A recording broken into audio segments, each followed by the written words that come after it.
Settima partita del match. Settimo game del match. Carlsen-Nepo. Carlsen stavolta viene da una vittoria dal primo risultato decisivo negli ultimi, se non erro, 5 anni. Quindi è una situazione per Nepo più difficile. Però dopo 7 ore di partita Nepo chiaramente entrambi sentono la stanchezza e la partita nella dimostrazione. Sicuramente in futuro Nepo nelle prossime partite dovrà provare a fare qualcosa per riuscire a riequilibrare il match. E una cosa che appunto chiedo è se secondo voi ci potrà essere questa possibilità. In partita è stata giocata 4-5, che ormai è la variante del match, con la spagnola, con l'idea che appunto si cerca di controllare il centro in un altro modo. Le aperture, appunto, uno dei principi fondamentali degli scacchi e delle aperture, appunto, è quella. Su alfiere B5 A6, alfiere A4, cavallo F6.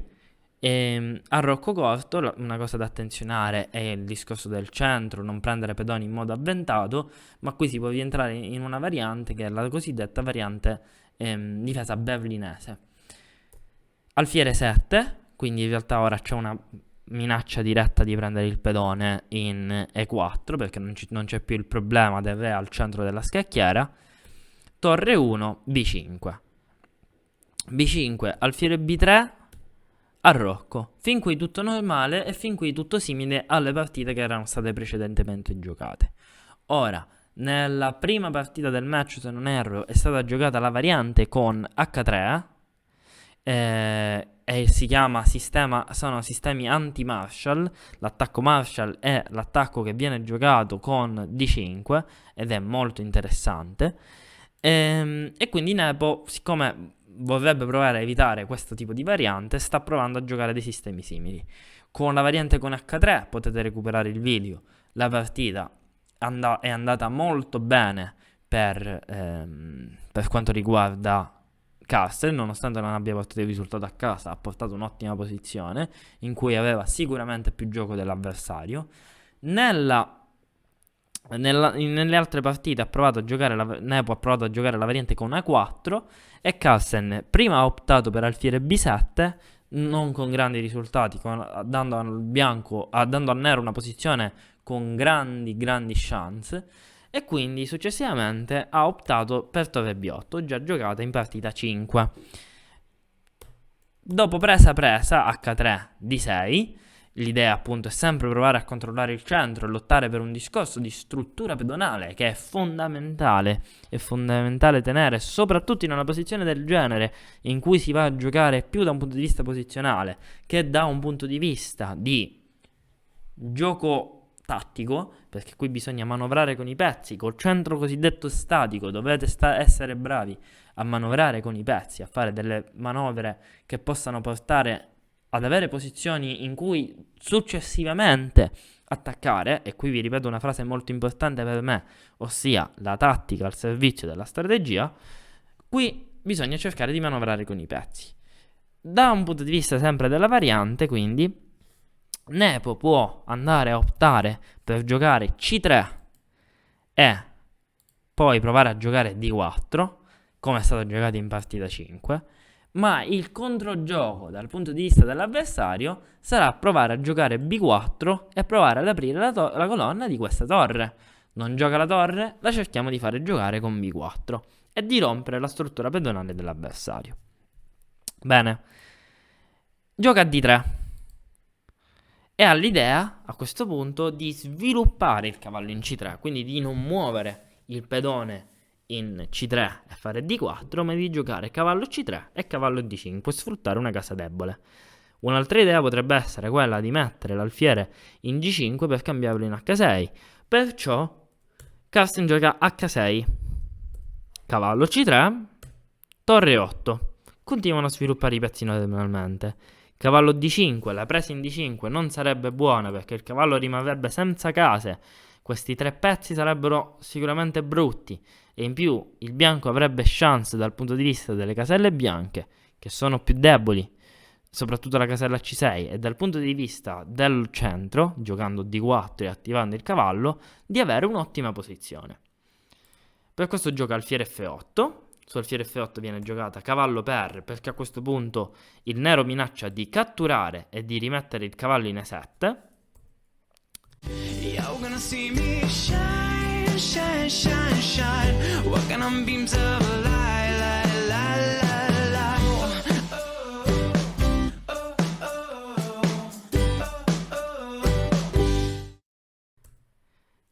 C3, con l'idea di giocare D4, quindi cerca di mischiare entrambe le idee.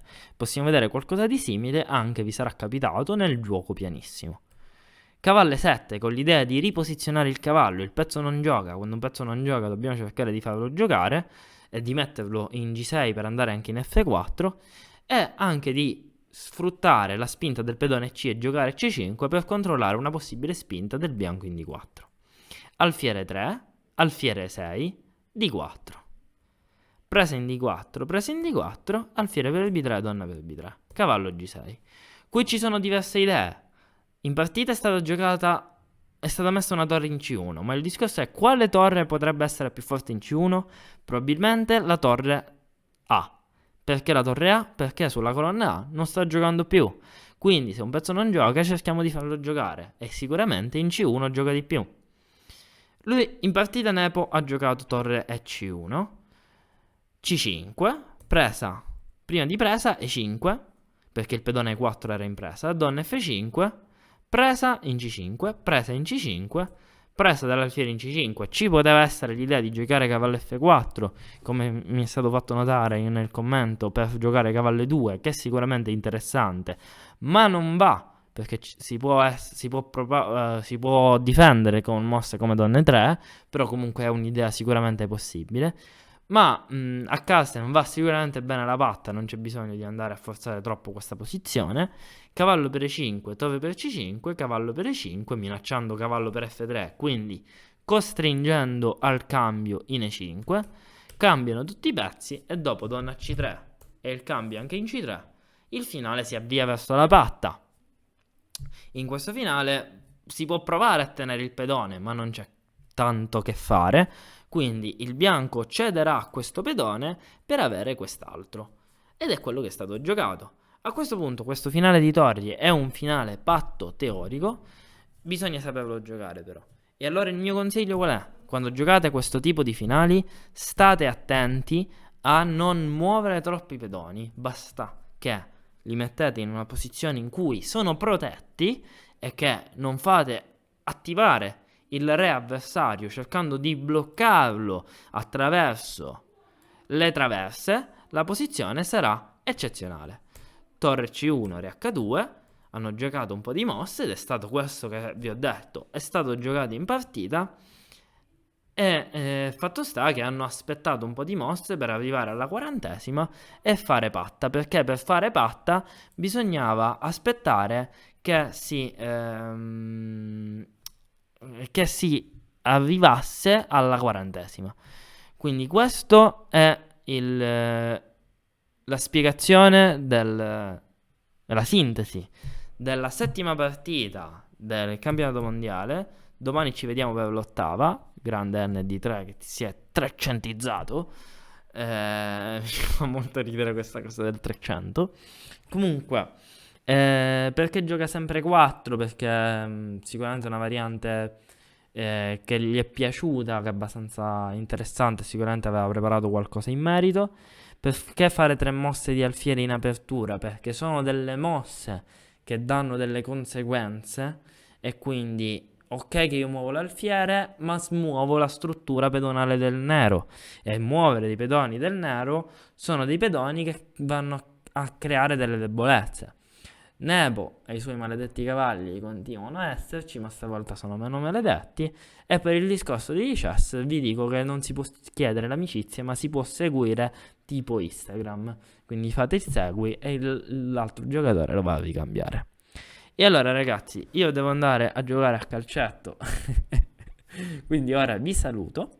È stato un piacere. Ci vediamo domani per la streaming per l'8ª partita, sperando che non finisca troppo tardi. E allora lì io non so che cosa dirvi. Però se non dovesse finire troppo tardi ci sarò io, sarò qui. andiamo a commentare. Speriamo che sia un po' più interessante, soprattutto dal punto di vista del gioco, e ci sia qualcosa di un po' più attivo.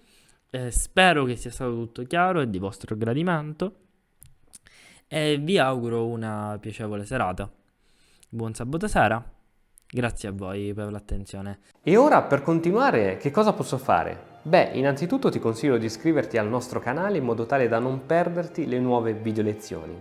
E poi puoi vedere il video che è stato più cliccato in questa settimana. Ci vediamo, ciao!